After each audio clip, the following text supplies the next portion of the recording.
আসসালামু আলাইকুম রহমতুল্লাহ বরকাতুহু।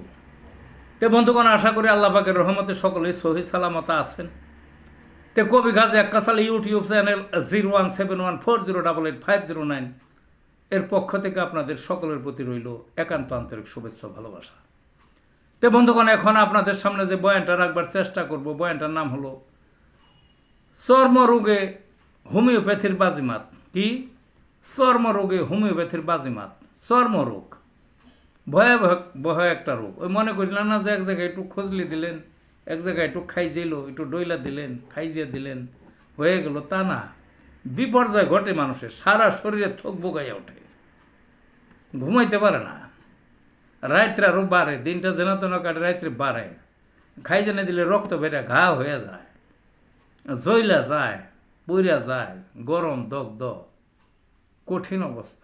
শরীরের আংশিক হতে পারে, সর্বশরীরে হইতে পারে। রক্ত মাংসের সাথে খুঁজলে মিশা যায়, বুঝলেন না? এটা হইল ওই কঠিন অ্যালার্জি। তো হোমিওপ্যাথি থেকে আর প্রতিকার আছে ভালো ভালো। প্রথম যে ওষুধটা সেটা হইল সালফার। কে না জানে সালফারের কথা? Sulphur, psorinum, mezereum, alumina, graphites, rhus tox সহ আরও হরেক রকমের ওষুধ আছে এই চর্মরোগের হোমিওপ্যাথিতে। চর্মরোগী বলেন, ওই খোঁজপাশরাই বলেন, দায়দি বলেন, ইত্যাদি ইত্যাদি যে নামেই ডাকেন, বুঝলেন না? ওই লক্ষণ ভেদে এই ওষুধগুলো খাওয়াইলে এই চর্মরোগ আর শরীরে থাকার কোনো সুযোগ নাই।